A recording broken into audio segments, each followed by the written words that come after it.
دوبارہ جارحیت کی کوشش کی گئی تو پاکستان پہلے سے کہیں زیادہ سخت جواب دے گا۔ مار کے حق میں اپنی عسکری اور دفاعی صلاحیت کا لوہا منوا چکے ہیں۔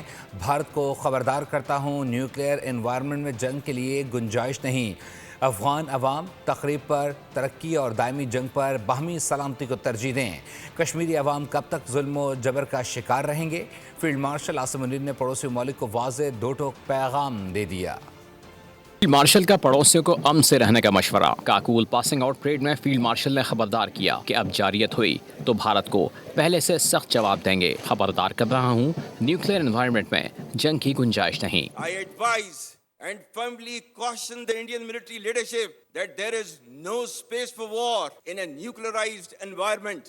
Settle the core issues with Pakistan as per the international norms on the basis of equality and mutual respect. General Asim Munir نے افغان طالبان کو اچھے اور پرامن پڑوسی کے طور پر رہنے کی تاکید کی۔ Rest assured that like our victory in the conventional domain, every state proxy of our neighbor will be razed to dust, inshallah.